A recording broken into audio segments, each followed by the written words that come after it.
All right. Let's see if I can get this down, because this is going to be the format that I'm going to go for. Watching me draw, like, I get it. I get it. Drawing is not a spectator sport. So this is the format we're going to do. I am going to try my best to speed things up and walk you through my process while I am honestly looking at some stuff that I did the previous day. Let's see if my memory sticks with me. So, okay, my goal tonight that night, was to work on the two protagonists of the comic, the Witch of Fear, who I think I'm going to end up calling Mara, and Trevor the Soldier. Yeah. So, stuff out of the way, links to Twitch, Patreon, and Discord in the description. I am still slapping this together because mostly I have a whole lot of ideas that I want to just pour out of my head before I start working on the channel and getting everything to look more Dornayl-ish. I doubt very many people are going to see this as it comes out. I'm not worried about it. For now, this is going to be a journal of my journey. Okay, so what we're looking at now is, while at work, I did a whole bunch of sketches of what I wanted these characters to look like. And so begins this particular journey of trying to figure out this character, Mara, or at least Spider Mama, Mama Spider, whatever I'm going to call her. What I'm looking for here is friendly and frightening. How am I going to marry these two? I have no idea. Lots of spider imagery, I suspect. To me, character design is very much like poetry. I don't know if you remember your poetry classes or your English class. Did people get that in high school? Maybe that was just me. But the general gist is pour everything out. Get everything out of your head. You can select and choose from it as you want.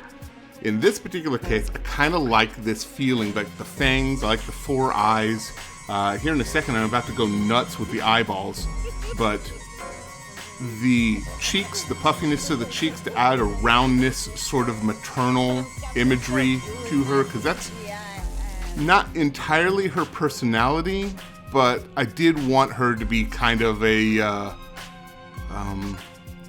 Casper, the friendly ghost. It's Casper, the friendly spider lady. That's not her name. That's never her name. I would never do that. Why would anybody do that? Why are you doing that? How many eyes does a spider have? Let's add more. Obviously, this is just being ridiculous. Somebody was on Discord at the time with me and recommended more eyeballs. And we could always use more eyeballs, I feel. I might add more eyes to the theme, the final theme. When I get finished with this particular session, it won't be complete. Character design does not take an hour, and this is about an hour's work. Maybe a little over. Character design takes a long time to settle down on what you like, and everybody's process is different. Just like my writing process is bizarre as hell, it's what works for me. And by the end of this, we're going to see what works for me for the character.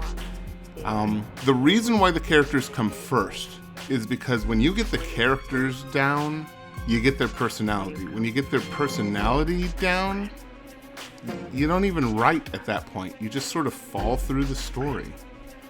So, okay, smiley face, making her look more friendly, but not eyes on the cheeks that makes her look dorky.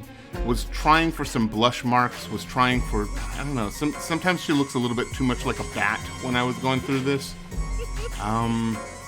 Yeah. And still a bit goofy. So, we're also seeing the themes of roundness. So, in my messed up heads, square is masculine, round is feminine. And whenever I design a character, I always start that way.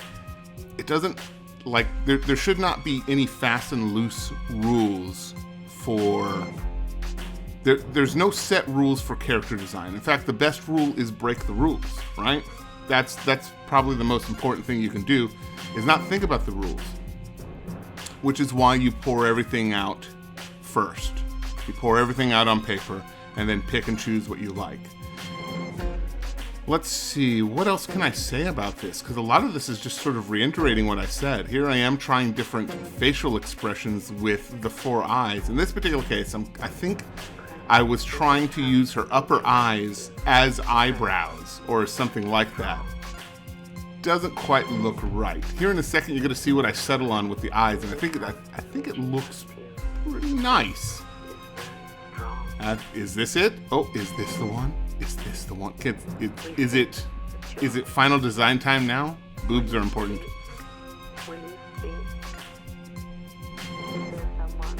Oh no. Oh no, this is a mistake.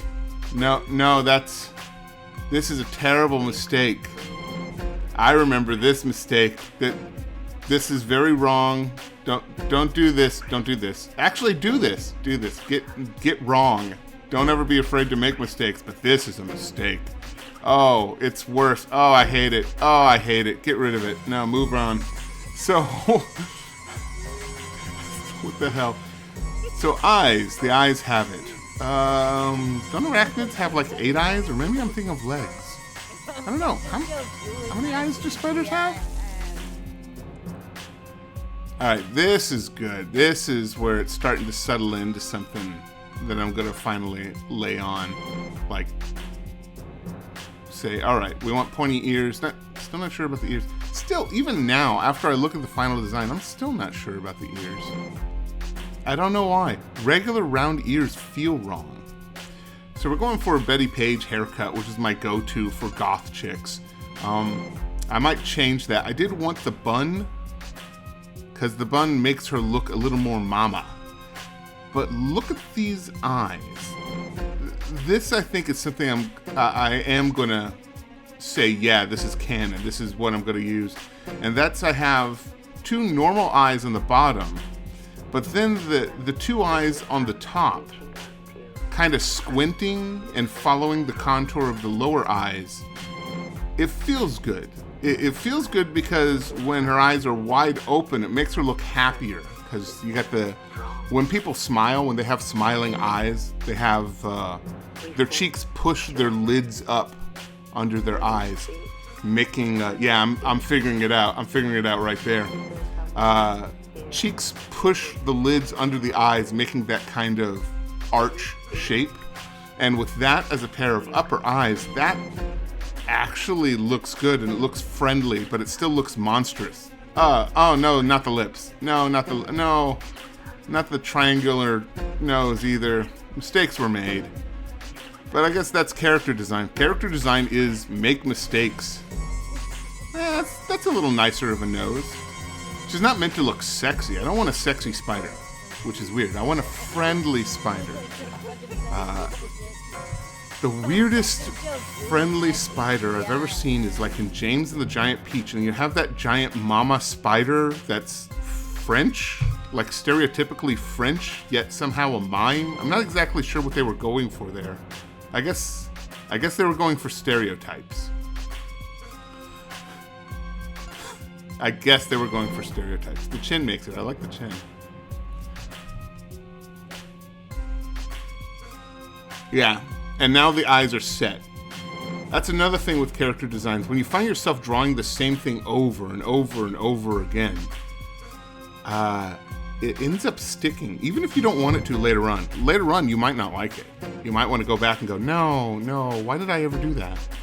But in this particular case, I'm glad I did. I'm glad I stuck with it. And so that's just there now. Those 2 upper eyes following the tops of her eyes. Cool. And if she wears like glasses, that'll make her 8 eyes. There we go. Now we're a proper thing. It's just after work. My brain is mush. I need caffeine. So okay, saving that picture. Moving on. I've settled on her face. It's time to start on her body. My first thought, once again, spider theme. So. Small thorax, large abdomen. This is going to bite me in the abdomen, too. Boobs are important. this was also, I think, a mistake to stick to this. And I don't settle on an outfit, even now. Because I think, yeah, just keeping this as it is, I don't know. There are some things like, okay, the setting for this comic is going to be in a semi-1900s, 1910s era of technology that we're dealing with. That also means that you want to kind of copy that style of dress that people had. Now, Mara here, I guess she's called Mara. Tiara, Mara's tiara. I didn't know what a tiara was. I looked it up. That happens too. So, Mara here may end up being a Southern belle, as to stick with that sort of 1900s feel, like semi-Old West, which means she's going to have a big, what's it called? What do you call that bottom? What do you call that thing that flares out the skirt? Leave a comment if you know what that's called. But the thing that really flares out the skirt makes the hips look gigantic, because, you know, gangsters in the 1900s, they like that booty too. Wait, you think that's a modern thing? Nah, that's why you got those big Southern belle dresses, man. So, alright. I kind of that may have been a mistake doing that. So I put down these spider legs on the dress to kind of frame the dress. Or hang off the dress. Yeah, somebody else did that, and I've realized I was totally copying them. I don't know how to feel about that. I don't know if that's a good idea. So instead of copying that person's dress, I just started looking up spider legs. Spider legs are neat. They don't actually have any muscle tissue. They work by hydraulics. The spider is pumping blood into their legs, and it naturally springs closed, which is why when a spider dies, its legs curl up like that, because there's no more blood pushing the legs open. Well, I think at this point I just kind of get sick of it and save the file and move on. That's pretty much how things are gonna go. And then I just shut down the stream. I admit I was a little peeved that nobody showed up except for one person who came to show up to tell me that they were watching another stream. Little peeved. Anyway, let's go ahead and end it here, and I will see you guys next time. Cheers.